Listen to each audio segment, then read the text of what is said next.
What you tell yourself dictates your life. We tell ourselves a lot of things. We tell ourselves, man, I hate doing this, I hate doing that. Oh, I don't want to get my hands dirty. I just don't want to do something. So if we keep telling ourselves that we hate something, or if we love something, isn't it our mental attitude that decides what that is? Or are we driving ourselves to how we feel and act? Like, there have been times I didn't like going out cutting grass. Then I go, you know what? I really like cutting grass. I like feeling the wind in my hair. I know you can't feel that, Andrew, but I like feeling that. It just depends on what you tell yourself. If you're always telling yourself you hate something, you're always going to hate it. You start to tell yourself that you love it, you're learning something from it, you're gaining some kind of inner value from whatever you're doing. You start rewiring your brain to find ways to enjoy it. You're deciding whether or not you want to be a negative person, a negative Nancy. Man, this happens to me a lot. I can't do this. I don't feel like jogging today. I don't want to go get on the treadmill. I don't feel like it. But I keep telling myself that, and I keep reinforcing that same thought that, oh man, I don't want to do that. I don't feel like it. I'd rather sit here in my chair. I'm comfortable. I got a nice cold glass of water, and I got some snacks. Why do I want to go get up and do that thing? I'm just reinforcing that behavior in my mind. And when I do that, I've gotten a lot better, especially when I noticed my fat jeans were getting too tight. I was like, well, if my fat jeans are getting tight, I'm going to motivate my ass to get up and go get on the treadmill. And it's just whatever your trigger is, and then you find yourself going, wow, I really am talking myself out of doing the most positive things. Especially working out. When me and Jill's my workout partner. She's my partner and everything. Sometimes I don't feel like going down to work out. I just don't feel like it. But Jill will come in smiling at me. Hey baby, you ready to go work out? And I'm like, damn it. I really want to go have a cigar in my study, sitting in my chair. But she's all happy, comes in and kisses me. I'm ready to go when you are. Me too. I'm ready. I'm fired up. But then I'll catch myself again. I'll go, you know what? I'm reinforcing that negative behavior of going, damn, I don't want to do that. But then I started going, you know, I'm going to feel better after I'm done. I'm going to like it and be proud of myself when I get finished. And then you just keep reinforcing. Like, what do we keep reinforcing to ourselves? What is it? You know, the fat pants. That's like a real thing. It's a real motivator. You know, there's no way I can take this weight off. There's no way. I just got too much. But if you tell yourself that, you're never going to lose it. You're not going to be healthy. But if you start telling yourself, of course I can. Of course I will. Of course I'll live healthier. Of course I will. I want to. And you just keep reinforcing that over and over, and all of a sudden you change your own patterns. You start breaking your own negative cycles. It's a powerful thing, this mind. You know, I feel so tired. Oh, I'm just so drained today. I mean, we've all felt that way. But we also know a lot of people, too, that all the time, oh, I'm just so down. I just feel, you got to go. But when you feel that way, start telling yourself, like reinforce it in your mind. Like, you know what?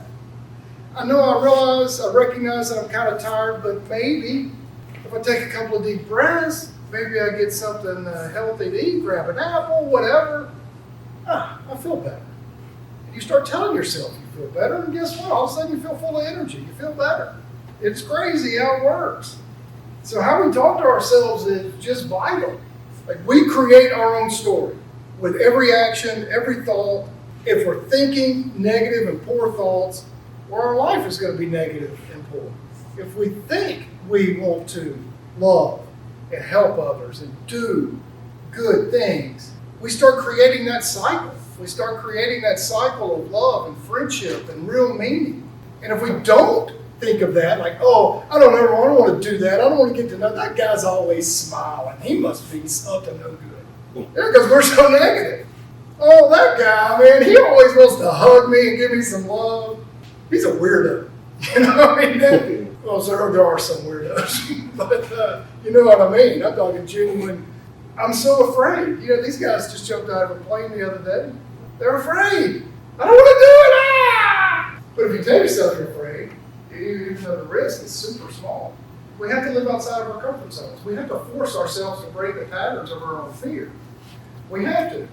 Or we can have somebody motivate us to jump out of the plane. That guy says, "Oh, what's your pilot?"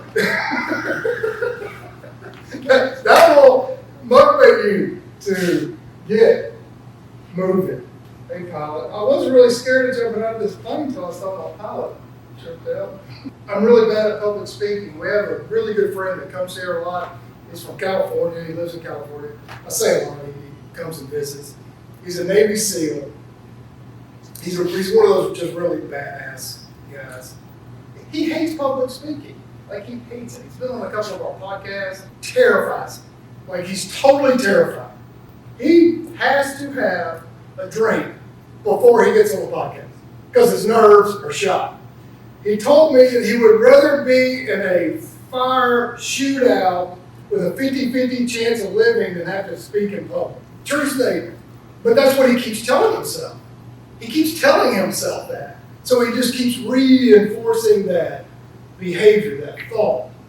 When he could just as easily, being the tough mental giant that he is, be able to say, "Hey, I enjoy that. I like people. What I have to say matters.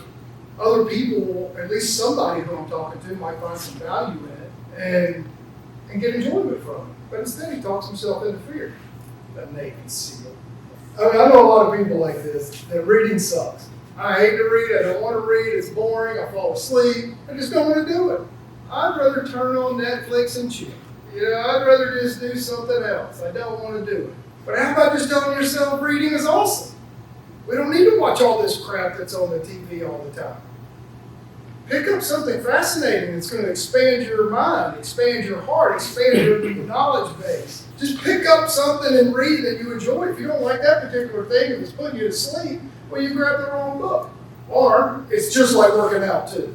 You go work out, you're sore. You keep working out, all of a sudden you start getting strength. All of a sudden you got these gums. You got it. And so same way with your mind. If you don't exercise it, you don't use it, you lose it.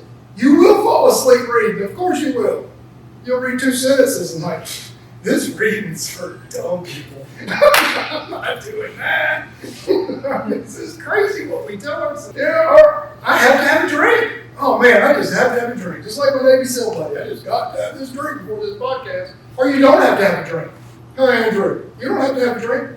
You don't have to. It's all what you tell yourself. Everything is what we tell ourselves.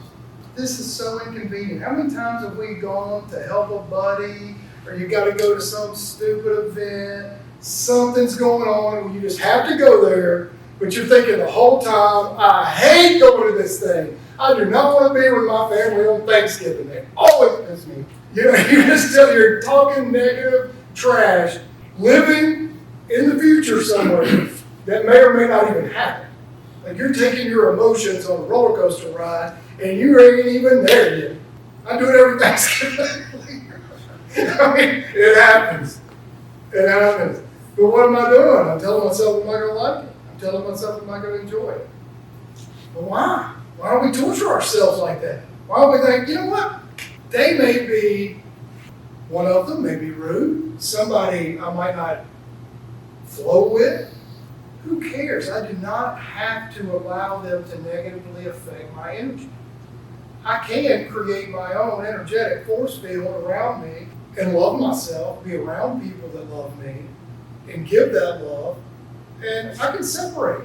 We all have to do that. We have to know that this is controlling my heart, and my emotions can start to control my brain, and all of a sudden we get this vicious cycle of telling ourselves all this nonsense. Nonsense. This reminded me of Noah. I'm always late. It's just who I am, dude. I'm just late. I'm always late. That's just me. With no consideration of anybody else or any of their time or nothing. That's just who I am.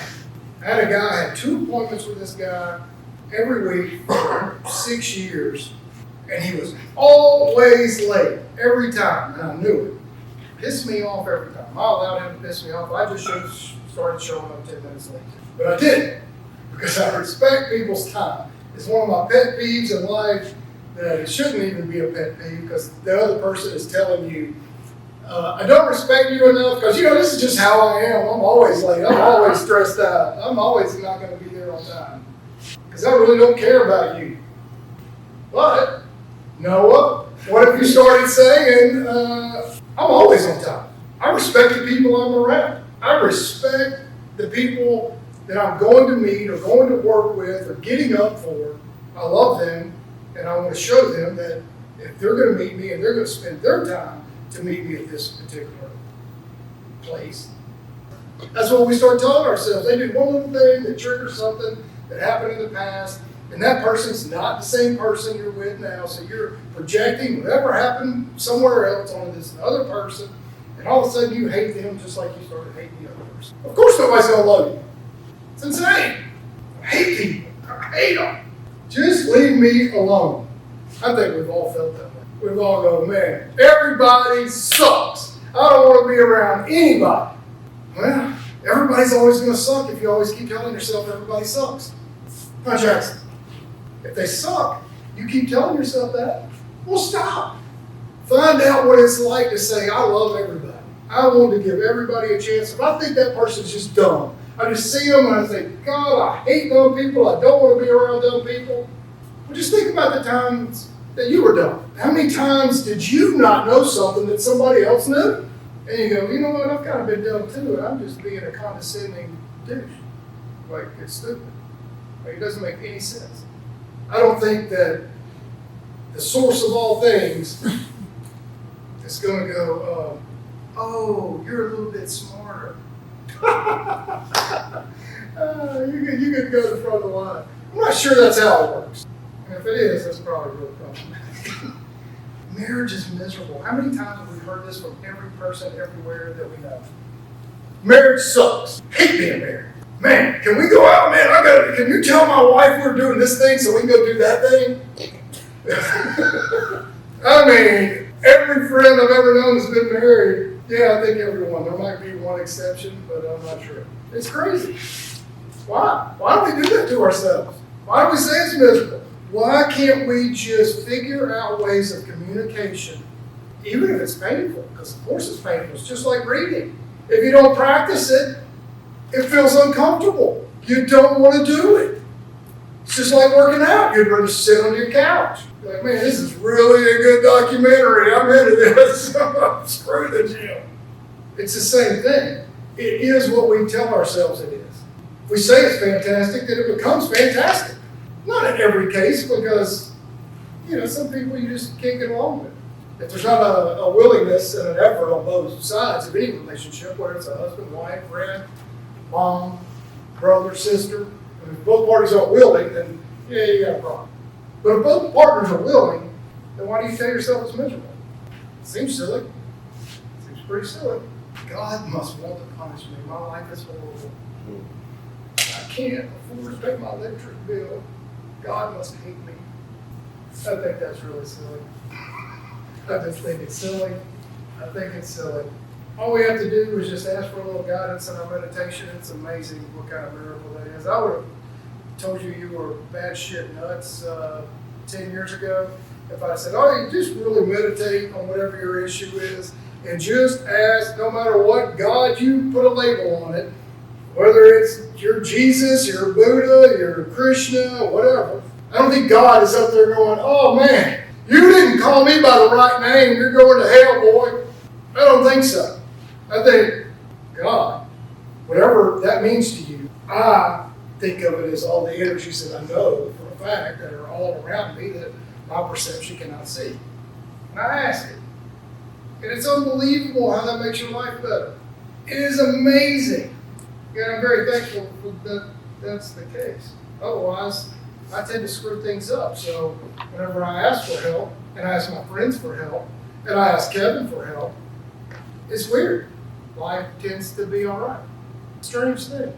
So just be aware, people, of how we talk to yourself and ourselves. It's just strange. We write down the entire story of our life. Y'all are like me. I write in my journal nonstop, and I'm the one holding the pen, the writing instrument.